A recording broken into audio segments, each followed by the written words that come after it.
Okay, I did a video recently where I talked about the effect of Radiohead and Jeff Buckley on new artists and or not so new artists. And I didn't really get into the nitty gritty on Radiohead or Jeff Buckley other than to say that I appreciate their work. I'm aware of the quality of their work, but it was more about the effect that it has or can have on artists. And I called it the Radiohead Jeff Buckley effect.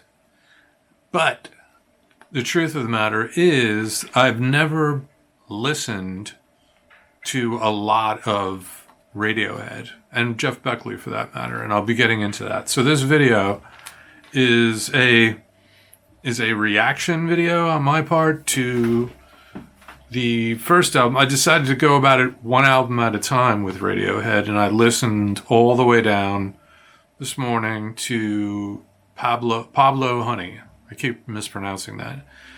And then I wrote down my notes. I took some notes on how each track kind of hit me. And, a little background, during the 90s when this thing came out, it came out in 93. I was not in rock at that time. I was doing East Coast hip hop and R&B and pop 24/7 and was quite occupied by that. Let's just put it that way. I didn't have time to dabble in listening and being a fan of other things. I was doing 300 and some sessions a year, particularly in 93, 94, 95, all those. And I just kind of just kept tunnel vision on what I was working on just to be focused and current. Anyway, so here's my rundown on Pablo Honey.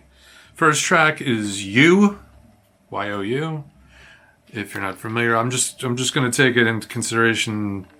I'm sure if you're a Radiohead fan and you're watching this, and I don't know why, if you weren't a Radiohead fan, why you would watch this. It's going to be a little bit of a thing. But the track You, I thought was like a great album track. I had no idea what it was about. These are just quick reactions, and I only listened once to each song. Creep. This is one of the songs I had heard before. It's obvious what the song is about. It's a little bit self-deprecating. It's quirky. They kind of borrowed the chord progression from the Hollies, I guess the band's name was. And they shared some co-writing. Lana Del Rey did the same thing at some point. Look it up. It's on the internet. The next song, How Do You? Is it's a simple punk tune. It's kind of influenced by early U2, in my opinion. So this was 1993. U2's early albums were 79, 80, I guess, and U2 was a big deal in 93. But if you were Radiohead in 1993, I could see why you would be influenced by early. It was cooler to be influenced by early U2 as opposed to Joshua Tree and even Octung Baby, even though that's basically my favorite record ever. Stop Whispering, number 4, is the proverbial alt-rock indie drum beat used to death in the 90s. Every band did it at least 5 times probably. If you turn on a drum machine that has pre-programmed beats and you dial up alternative rock drum beat, or if you download some beats from anywhere that say alternative rock, that is going to be that beat. Everybody used it. Nothing special about that tune, in my opinion. At the end, I'll give you my kind of synopsis of the whole thing. Thinking About You. No real thoughts on this one, and it sounded a bit time-stamped. It sounds like 1993, or, right in that window. The next one, number 6, Anyone Can Play Guitar. Yeah, bad audio, or mix sonically. It sounded like 9 million other bands that I'm familiar or even not familiar with all that much. But the singer, and this goes for all the songs, the singer is excellent, in my opinion. He is gifted. He has all the freedom, all the conviction. He's uninhibited. He has a really great tone. He's versatile. He can do it. I mean, he's a no-brainer. Having not been that familiar with them and listening to this first album, I can say that I get it in that Thom Yorke can really sing and deliver a tune.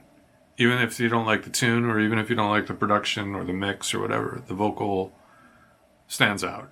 Ripcord has the horrific, clicky kick drum sound that drives me up the wall and sounds like every bad rock recording from the 90s.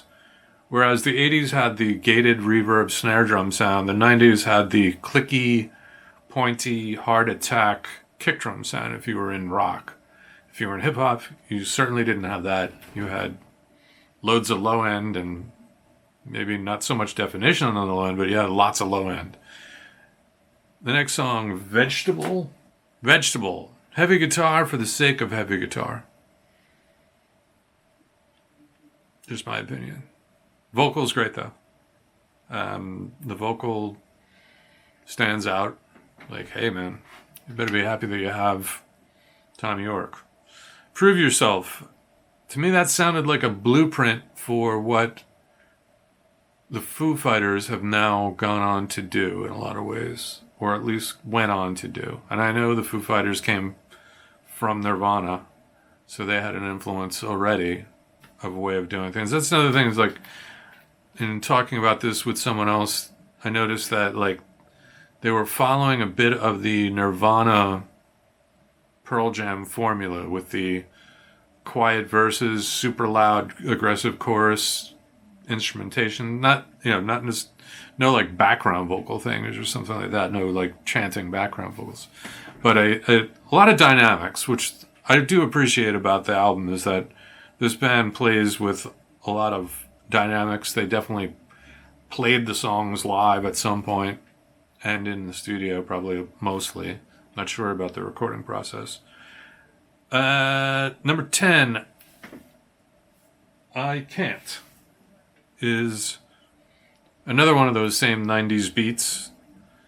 A pedestrian rhythm track, in my opinion. Nothing special.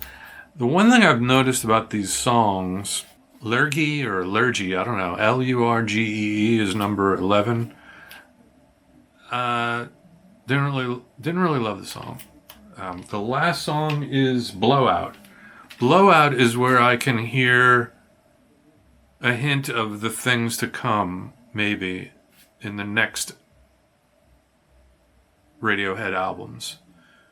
From what I can, in my mind's eye, I can think of them being, as they evolved, I think Blowout is a hint at that. So overall, that's my Pablo Honey reaction, for lack of a better word. I think it's a cool record in some ways. It's a 1993 record. It's going to sound like it's from it's 31 years old. That's hard to believe. I know that they really took some different turns in the upcoming records. I look forward to checking those out and maybe doing a rundown just like I did with this one. Hopefully, if you want to see that, hit me up in the comments. If I get a bunch of likes and comments, I'll do another one. If I get a bunch of dislikes and comments, I'll do another one. I'll do the next album. I want to investigate the rest of their catalog at some point very soon. And then I'll do the same with Jeff Buckley. And maybe, like, the exercise itself will give me some more insight as to why I think they have such an impact on other artists.